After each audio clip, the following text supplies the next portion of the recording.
कांग्रेस के एक राज्यसभा के सदस्य के ठिकानों पर छापा मारा तो उसमें भी आप सबने देखा कि नोट की ढेर गड्डी कि राज्य के मुख्यमंत्री आजकल सब जगह जब घूमते हैं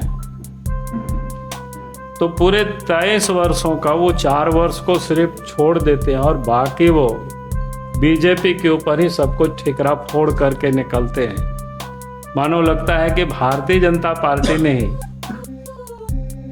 18-19 साल इस प्रदेश में राज किया हो। 10 वर्षों तक यूपीए गठबंधन के हाथों में शासन रहा है झारखंड के, यानी 3625 दिन ये लोगों ने राज। कुछ है गरीब कल्याण योजना जो मुफ्त में अनाज मिलता है गरीबों को, तो 81 करोड़ लोगों को पूरा देश में मिलता है, तो झारखंड में भी 2 करोड़ 60 लाख लोगों को मुफ्त में राशन मिलता है।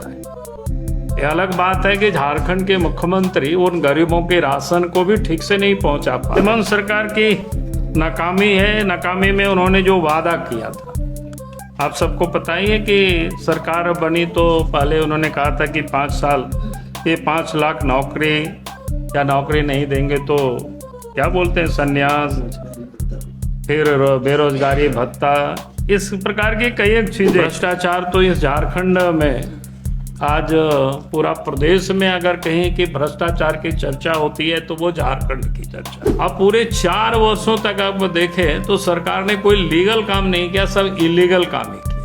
अगर हम ऊपर की बातों को छोड़ भी दे तो नीचे भी, चाहे ब्लॉक हो, अंचल हो, थाना हो, जहां आम लोगों को काम पड़ता है, उन सारे दफ्तरों में आज के तारीख में भ्रष्टाचार व्याप्त है। नहीं, बिना पैसा से कोई, क्योंकि राज्य के मुख्यमंत्री ही खुद उन भ्रष्टाचारियों को बचाने के लिए, आप सबने देखा होगा, सुप्रीम कोर्ट से महंगी महंगी लॉयरों को ला करके हाई कोर्ट, सुप्रीम कोर्ट तक दौड़ लगाते हैं। रुकवाने के लिए जितने भी प्रयास करना वो सब हथकंडे अपना। तो जब भ्रष्ट अफसरों को बचाने में खुद मुख्यमंत्री लगे हो तो फिर भ्रष्टाचार कैसे संभाले? कि अगर मुख्यमंत्री ही भ्रष्टाचारियों को बचावे, खुद भ्रष्टाचार में लिप्त हो, तो फिर भ्रष्टाचार कैसे समाप्त? कि प्रायोरिटी में क्या है? भ्रष्टाचारियों को बचाना, भ्रष्ट अफसर को बचाना, दलाल को बचाना, बिचौलियों को बचाना और पैसा कमाना।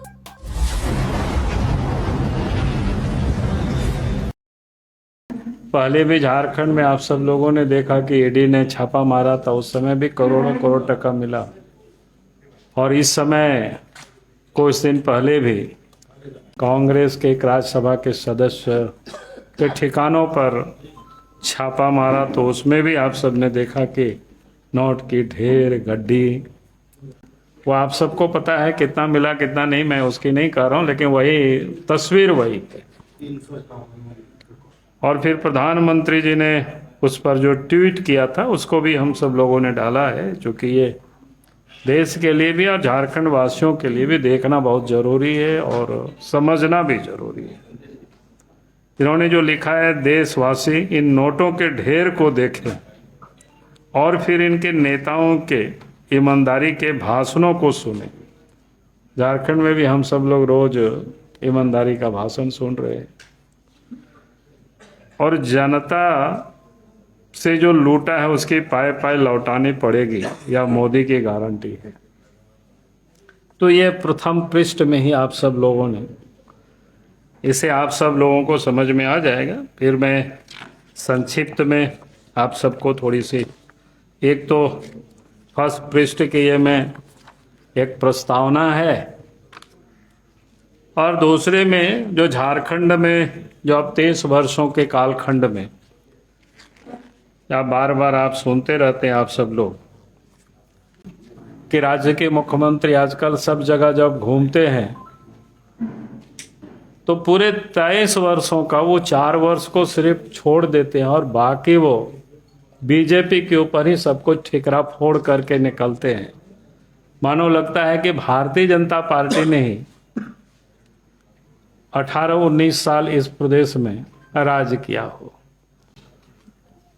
तो हमें लगा कि हमारे जो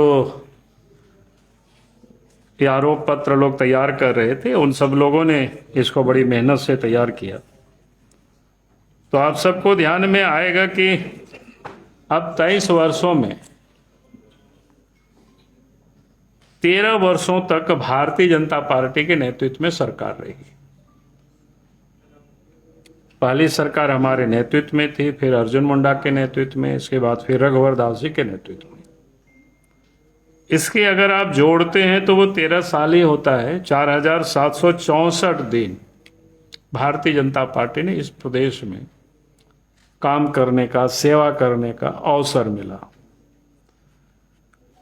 और उसके बाद यूपीए गठबंधन, चाहे वो राष्ट्रपति शासन रहा हो, जितने भी राष्ट्रपति शासन रहा है, यूपीए गठबंधन की सरकार में ही रहा है। आप सब उसको अगर आप याद करेंगे तो ये लगभग 10 वर्षों तक यूपीए गठबंधन के हाथों में शासन रहा है झारखंड के। यानी 3625 दिन ये लोगों ने राज किया। उसको डिटेल कहोगे तो मैं बता दूंगा, लेकिन बताने की जरूरत नहीं, आप सब लोग इसमें पढ़ लेंगे, इसको तो समझ में आ जाएगी। तो एक तो ये बताने का हमारे लोगों ने कोशिश किया है कि भाई हम लोगों ने जो इस राज्य के अंदर में मात्र 13 साल, और 13 साल में हम सब 3 मुख्यमंत्री रहे, और तीनों ही मुख्यमंत्री ने जो काम किया है, इस प्रदेश की जनता के लिए जो सेवा किया है, वो भी इस पुस्तक में उल्लेखित है कि किस प्रकार से काम हुआ, वो किसी से छुपा हुआ नहीं है। और इनके कालखंड में क्या हो रहा है वो किसी से छुपा हुआ नहीं है। फिर हमारे लोगों ने ये कोशिश किया है कि 9 वर्षों के अंदर में जो वो बार बार आरोप लगाते हैं कि भाई झारखंड के साथ सरकार भेदभाव करते हैं, तो ये इनका 4 साल भी और पिछले 5 साल भी, और केंद्र में जब से मोदी जी की सरकार बनी है, नरेंद्र मोदी जी के नेतृत्व में, तो कांग्रेस वालों का, जेएमएम वालों का, हेमंत सोरेन का बार बार ये रहता है भाई झारखंड की उपेक्षा होती है, यहाँ के लिए सरकार काम नहीं करती है। तो उसका भी हम सब लोगों ने इसमें आंकड़ा लोगों ने दिया हुआ है। जैसे पीएम उजाला योजना ही है, जिसमें से क्या कहते हैं वो एलईडी बल्ब वगैरह, तो पूरा देश में 9,59,00,000 है, तो झारखंड में भी 35,27,000 है। उसी प्रकार से पीएम आवास है, पूरे देश में 3 करोड़ बना है 9 वर्षों के अंदर में, तो झारखंड में भी 15,84,185 बना है।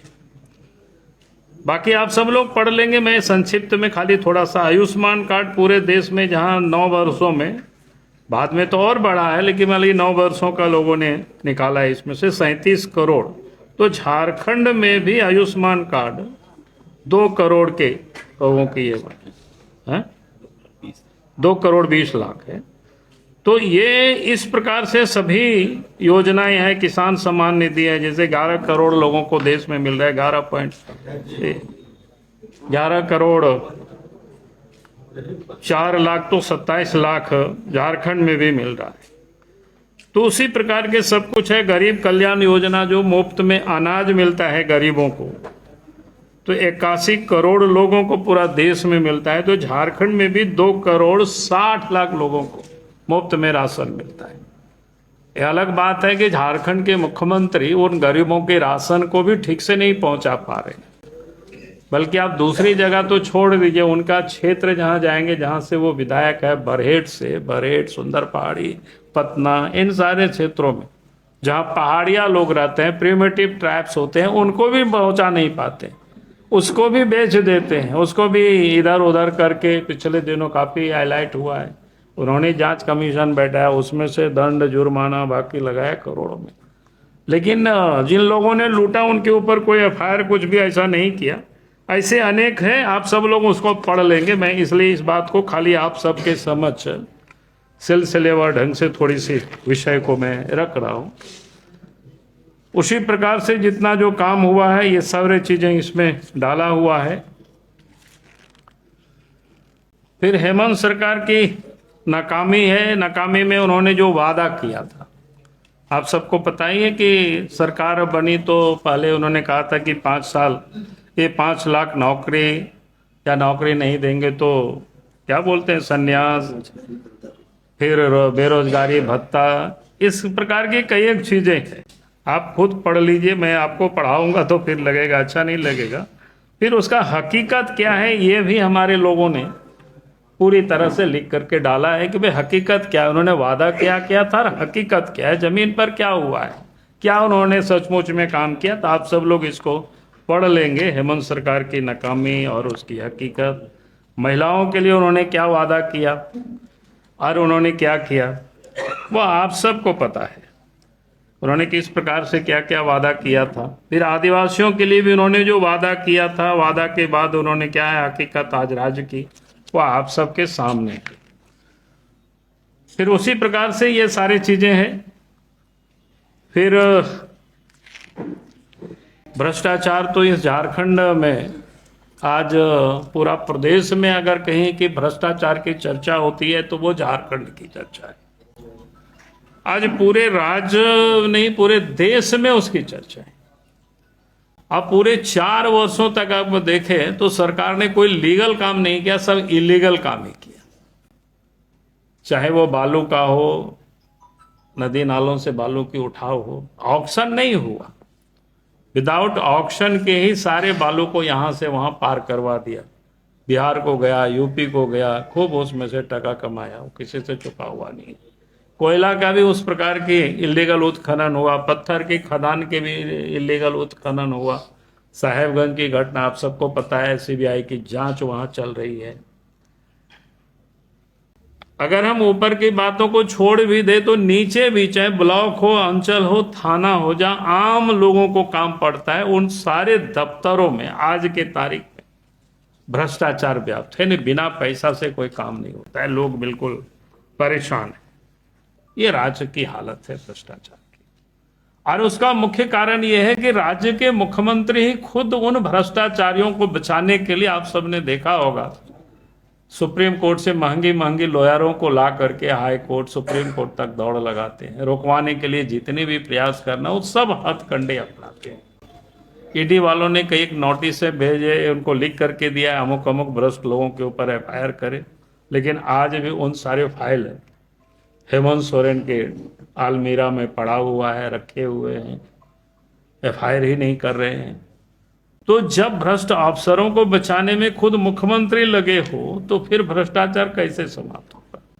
और दूसरी तरफ आपने देखा कि ईडी ने मुख्यमंत्री को ही कितना 6 नोटिस दे चुका, और 6 नोटिस देने के बाद में मुख्यमंत्री हाजिर नहीं हो रहे हैं, शामिल नहीं हो रहे हैं। तो ये बिल्कुल स्पष्ट है। एक और जहां वो कहता है कि हम डरते नहीं है, तो फिर भागते क्यों है। अगर वो गड़बड़ किए नहीं होते तो सीना तान करके आप देखते वो चले जाते हैं दफ्तर में, लेकिन उनको पता है कि जिन कारणों से उनको नोटिस कर रहा होगा, तो उनको अच्छी तरह से मुख्यमंत्री को पता है कि उनके पास कोई जवाब नहीं होगा, इतनी उन्होंने गड़बड़ किए होंगे, तो इसलिए वो भागे फिर रहे। तो राज्य के अगर मुख्यमंत्री ही भ्रष्टाचारियों को बचावे, खुद भ्रष्टाचार में लिप्त हो, तो फिर भ्रष्टाचार कैसे समाप्त हो सकता है। ये राज्य की हालत है। तो इसलिए भ्रष्टाचार पर हमारे लोगों ने पूरी तरह से इस पर प्रकाश डाला है। आप सब लोग इसको अच्छे ढंग से पढ़िएगा तो आपको भी समझ में आएगा। और उसके बाद कानून व्यवस्था, कानून व्यवस्था जो कि सरकार का वो प्राइम पहला काम है। किसी भी राज्य की पहचान पहले तो कानून व्यवस्था से ही होती है, लेकिन आज इस प्रदेश में कानून व्यवस्था इतनी बिगड़ी हुई है, कहीं भी लोग सुरक्षित आज की तारीख में नहीं है। चोरी, डकैती, हत्या, अपहरण, ये सब बिल्कुल आम बात हो गई। बहु बेटियां भी सुरक्षित नहीं। अब तो स्थिति क्या है कि एक शहर जहां धनबाद आप जाएंगे, वहां तो छोटे छोटे उद्यमी भी, व्यवसाय भी, उनके और नोटी क्या कहते हैं, व्हाट्सएप पर कॉल किया जाता है, वीडियो कॉल किया जाता है, मैसेज भेजा जाता है। अब तो डर से पुलिस को भी लोग मैसेज नहीं दिखाते। हमें तो ऐसा भी लोग बताया कि जब पुलिस को बताया गया तो पहले जिनके विरोध में मामला तो उनको गया तो, और उनको पहले पता चल गया, यानी वहां से उनका तक यहां तक खबर पहुंच जाता है। तो ये हालत है। कई एक धरना प्रदर्शन हुआ, 2-2 बार तो मैं खुद ही गया हूं धनबाद में। तो आप सब यानी इस राज्य में जो कानून व्यवस्था की स्थिति है पूरी तरह से बदतर हो गई। कहीं भी कोई आम लोग सुरक्षित नहीं है। उग्रवाद के मोर्चे पर भी जो समझ रहे थे कि जब बीजेपी की सरकार थी रघुवर दास जी के नेतृत्व में, लगता था कि वो समाप्त हो गया, लेकिन आज भी पलामू के कुछ हिस्सों में आप आए दिन देखते होंगे घटनाएं। रोड बनाने वाली मशीन को जला देते हैं खुलेआम। फिर आप पलामू के जंगलों में कुछ पार्ट तो ऐसा है कि हमारे जैसे लोग भी जाते हैं तो पुलिस रास्ते में रोक देते हैं कि नहीं उधर नहीं जाना चाहिए, स्थिति बड़ी भयावह है, खराब है। ये आप समझ सकते हो राज्य की क्या स्थिति है। तो हमें लगता है कि झारखंड सरकार की वो प्रायोरिटी में नहीं है हेमंत सोरेन के कामों में कि भाई हमको कानून व्यवस्था भी ठीक करना है। उनकी प्रायोरिटी में क्या है? भ्रष्टाचारियों को बचाना, भ्रष्ट अफसर को बचाना, दलाल को बचाना, बिचौलियों को बचाना और पैसा कमाना, ये उनके प्रायोरिटी में है। और इस कारण से ये भ्रष्टाचार और विधि व्यवस्था, ये कानून व्यवस्था पूरी तरह से लचार है। फिर आप झारखंड में जो तुष्टीकरण की राजनीति जब से हेमंत सोरेन की सरकार बनी है तब से ये प्रारंभ हुआ। उसकी कई एक ऐसी घटनाएं हैं, चाहे लोहरदगा की घटना इनके सरकार बनते ही वहां घटना हुई थी, बड़ी घटना हुई थी, उसके बाद कोई वैसा कार्रवाई नहीं हुई। जिन लोगों की जान में जब नुकसान हुआ उन लोगों के भी कोई भरपाई नहीं हुई। थोड़ा सा एक दिन मैंने अखबार में देखा, कुछ एक मैंने क्या बोलते हैं ऊँट के मुंह में जीरा, जिसको इतना नुकसान हुआ कार्रवाई। फिर रांची के सड़कों पर किस प्रकार से जुलूस निकला, मंदिरों को तोड़ा, ये मैंने मूर्ति को भंग किया गया, जो हम सब लोगों ने देखा, जिसका कोई कारण नहीं था।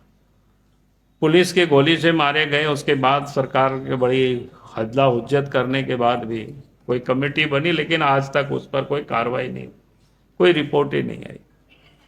विधानसभा के भवन में आप सब ने देखा कि हाज हाउस वाला मामला भी किसी से छुपा हुआ नहीं है। हम सब ने अंदर बाहर सब जगह आंदोलन किया, कमेटी भी बना दिया विधानसभा अध्यक्ष ने। अब तो साल गुजर गए, लेकिन तब भी उस पर कोई निर्णय नहीं आया। तो आप समझ सकते हो किस प्रकार से वर्ग विशेष को खुश करने के लिए तरह तरह के हथकंडे अपनाना, उर्दू कहने मुस्लिम बहुल क्षेत्रों में सामान्य विद्यालयों को भी उर्दू स्कूल कर देना या फ्राइडे को छुट्टी करवाना, इस प्रकार की कई एक शिकायतें आई। वो किसी से छुपा हुआ नहीं है, आप सबको ध्यान में है, अखबारों में काफी छापा, लेकिन कभी उस पर कोई सरकार ने कार्रवाई नहीं की। फिर झारखंड में एक जो कन्वर्सन का एक बड़ा खेल चलता है। कानून में यह प्रावधान निश्चित रूप से है कि भाई कोई भी अपनी स्वेच्छा से किसी भी मत पंथ को वो मान सकते हैं, लेकिन जोर जबरदस्ती इस राज्य में इस प्रकार की आए दिन शिकायतें होती रहती है। कल भी मेरे पास एक शिकायत आया पाकुड़ से, एक मेरे पास आवेदन अभी भी मेरे बैग में पड़ा हुआ है। एक पहाड़िया लड़के थे, उसी गांव में, मुस्लिम गांव भी वहां पर है, आबादी रहती है, तो उसको पकड़ करके उसको शादी भी करवाया, जबरदस्ती निकाह भी करवाया। फिर उन्होंने हमें लिख करके भेजा है कि भाई हमसे जबरदस्ती कहता है कि यह मांस खाओ जो प्रतिबंधित है। अब उन लोगों के घर से तो भाग के आया, एसपी को लिख करके 26 तारीख को दिया है, पाकुड़ के एसपी को, प्रिमिटिव ट्राइब से। लेकिन आज भी मैं सवेरे जब आ रहा था तो मैंने उस व्यक्ति से बात की, हमने पूछा कि भैया अभी तक एफआईआर हुआ कि नहीं हुआ है, तो बोला कि नहीं अभी तक नहीं हुआ है। तो मैं एक उदाहरण सिर्फ मैं आप सब लोगों को बता रहा था किस प्रकार से धर्मांतरण का जो खेल चल रहा है, जोर जबरदस्ती। एक तरफ हम लोगों ने जहां देखा है कि भाई लड़कियों के साथ शादी करके उनकी जमीन पर दखल करना, लेकिन यहाँ लड़कियों को भी लगा करके कि उनके साथ फिर बात जबरदस्ती नहीं करोगे तो फिर तुम्हारे ऊपर केस कर देंगे, फंसा देंगे। तो फिर गरीब बेचारा डरता है, लेकिन अंत में जब अधिक टॉर्चर किसी को भी किया जाता है तो फिर ब्लस्ट होता है। तो मैंने ये घटना मैंने आप सब लोगों के साथ उल्लेख किया है कि झारखंड में इस प्रकार की ये जो खेल चल रहा है। फिर बाकी विषय कुल मिलाकर के उसी से संबंधित है सब कुछ। और केंद्रीय योजनाओं का जो हश्र है, जैसे जल जीवन मिशन प्रधानमंत्री का सबसे मैंने ये जिस प्रकार से शौचालय बनाए, गैस कनेक्शन लोगों को उपलब्ध कराए, प्रधानमंत्री आवास। देखिए प्रधानमंत्री की योजना है कि भाई हमारी जो स्वास्थ्य जब बिगड़ता है तो उसका एक कारण भी होता है शुद्ध पेयजल का ना होना। तो इसलिए प्रधानमंत्री जी ने कहा कि भाई नल से जल हर लोगों को उपलब्ध हो। लेकिन वो योजना बिल्कुल झारखंड में लटका हुआ है, समझिए।